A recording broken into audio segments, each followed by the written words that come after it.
जितने भी वक्फ प्रॉपर्टीज उत्तर प्रदेश में है उसका गजीट नोटिफिकेशन किसने इशू किया?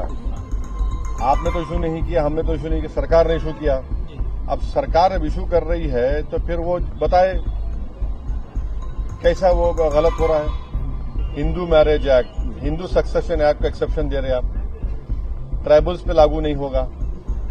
कहाँ का यूनिफॉर्म सिविल कोड है ये?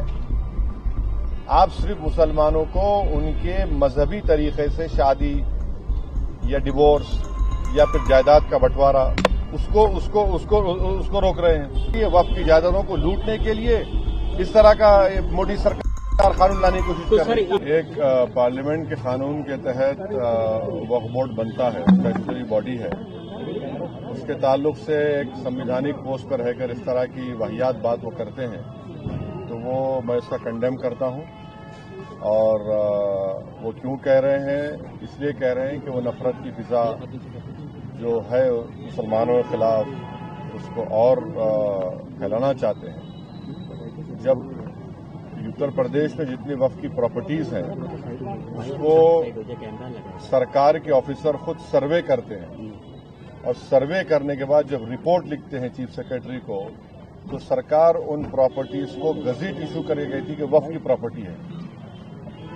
वो कैसे इस तरह की बात करते हैं? तो सिर्फ और सिर्फ नफरत फैलाना इनका काम है और वही काम कर रहे हैं। सर, मीडिया रिपोर्ट्स में ये बात आई है कि उत्तर प्रदेश सरकार ने अभी ये बात कही यहाँ पर काईएस के थ्रू कि 80% के आसपास जो वक्फ की संपत्तियां हैं वो सरकार की संपत्ति। सुनिए, अभी हम जवाब दिए हैं। जितने भी वक्फ प्रॉपर्टीज उत्तर प्रदेश में है उसका गजीट नोटिफिकेशन किसने इशू किया? आपने तो इशू नहीं किया, हमने तो इशू नहीं किया, सरकार ने इशू किया। अब सरकार अब इशू कर रही है तो फिर वो बताए कैसा वो गलत हो रहा है। सरकार ही खुद इशू कर रही है और सरकार के इशू के ऊपर गजीट होता है। और उत्तर प्रदेश में 95% वक्फ प्रॉपर्टीज जो है वक्फ बाय यूजर है। अब ये जो बिल आया है इस बिल में वक्फ बाय यूजर को आप निकालेंगे तो फिर उन प्रॉपर्टीज का स्टेटस क्या होगा बताइए?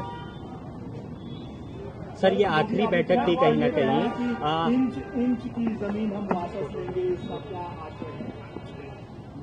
वो इंच की जमीन कहाँ है वो तो गजट नोटिफिकेशन सरकार का इशू है। उस गजट नोटिफिकेशन कैंसिल करेंगे क्या? वो कौन सा कहाँ पर है? अच्छा, संभल की मस्जिद है, एएसआई का मॉन्यूमेंट है और उस मॉन्यूमेंट के 5 फीट के ऊपर आप आउटपोस्ट बना रहे हैं तो 100 मीटर का कानून लागू नहीं होता उसके ऊपर। क्या बात कर रहे हैं? और फिर वो लोग भी तो वो जो प्रॉपर्टी है 39A में मुरादाबाद की वक्फ की रजिस्टर्ड है वो। रिपोर्ट कब तक जमा हो सकती है? अब देखिए, अब बजट सेशन के आखिरी दिन तक रेजोल्यूशन से पार्लियामेंट ने टाइम दिया है। अब हम तो हमारे चेयरमैन साहब से रिक्वेस्ट किए हैं कि आप इसको जल्दबाजी मत करिए, पूरा सुनने दीजिए। और हम कश्मीर के नुमाइंदों को नहीं सुने हैं, बड़े बड़े प्रदेश से गए हैं या वहां के लोग आए हैं, तो हम उम्मीद करते हैं कि जल्दबाजी में कोई फैसला सरकार और हमारे चेयरमैन साहब ना लें। हम तो हमसे रिक्वेस्ट उनसे करेंगे। 14 तो 25 तारीख को इसको कंक्लूड कर देंगे, जो मेंबर्स उनकी रिपोर्ट है 31 को पेश भी कर देंगे।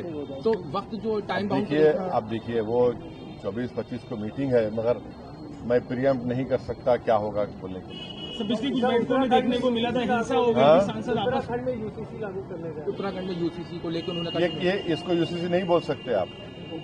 Hindu marriage act, Hindu succession act को एक्सेप्शन दे रहे हैं आप, ट्राइबल्स पे लागू नहीं होगा। कहाँ का यूनिफॉर्म सिविल कोड है ये? आप सिर्फ मुसलमानों को उनके मजहबी तरीके से शादी या डिवोर्स या फिर जायदाद का बंटवारा उसको रोक रहे हैं। तो कहाँ है यार? आप तो Hindu marriage act, Hindu succession act में तो लागू नहीं हो रहा।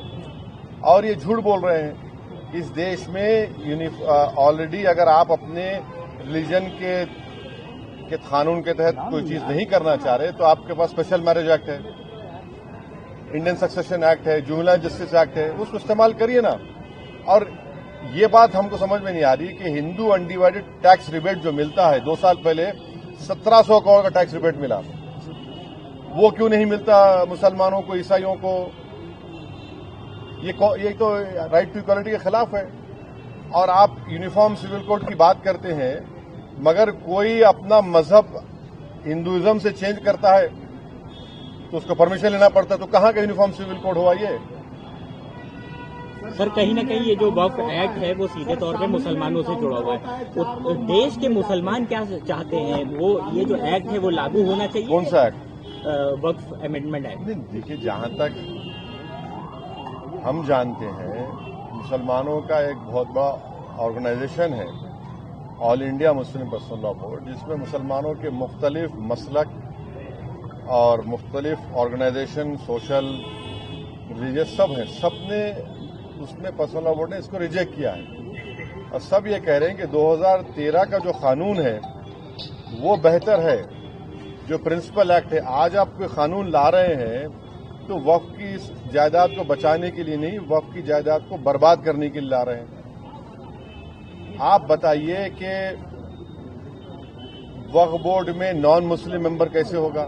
उत्तर प्रदेश में काशी विश्वनाथ बोर्ड है, क्या कोई नॉन हिंदू मेंबर बन सकता है? नहीं बन सकता है। आप कह रहे हैं कि अगर कोई मुसलमान जो 5 साल तक इस्लाम फॉलो करेगा वही प्रॉपर्टी वक्फ को दे सकता है, माने फिर वो 5 साल तक किसी और धर्म के स्थान को दे सकता है प्रॉपर्टी, मगर मुसलमान को, मस्जिद को या दरगाह को नहीं दे सकता। तीसरा, आप कह रहे हैं कि कलेक्टर को हम पावर देंगे। कलेक्टर कैसे पावर देगा? वो तो प्रिंसिपल्स ऑफ नेचुरल जस्टिस के खिलाफ है। कलेक्टर तो गवर्नमेंट का अपॉइंटी होता है। हाँ। चौथा, आप कह रहे हैं कि वक्फ बाय यूजर खत्म कर देंगे। वक्फ बाय यूजर तो अगर खत्म होगा तो फिर उत्तर प्रदेश में 95% वक्फ प्रॉपर्टीज वक्फ बाय यूजर, उसका क्या होगा? तो सर ये सुन तो लीजिए। फिर आप कह रहे हैं कि कोई भी जाकर कलेक्टर को कंप्लेन कर दे कि भाई ये फुला मस्जिद नहीं है, तो कलेक्टर जैसा उसमें इंक्वायरी ऑर्डर करेंगे, जब तक इंक्वायरी कंप्लीट नहीं होती वो मस्जिद नहीं रहेगी। उस बिल में प्रोविजन है, लिमिटेशन एक्ट हिंदू धर्म के ऊपर अप्लाई नहीं होता, ना सिख के धर्म, ना ईसाइयों पर होता है। आप सिर्फ मुस्लिम जायदादों पर लिमिटेशन एक्ट को अप्लाई कर रहे हैं। तो ये वक्फ प्रॉपर्टीज को बचाने के लिए कहां लाया जा रहा है, बताइए हमको। ये तो अच्छा 7% वक्फ फंड देना पड़ता है, उसको 5% कर दिया। तो ऑल इन ऑल ये वक्फ को बर्बाद करने के लिए, वक्फ की जायदादों को लूटने के लिए इस तरह का मोदी सरकार कानून लाने की कोशिश कर रही है।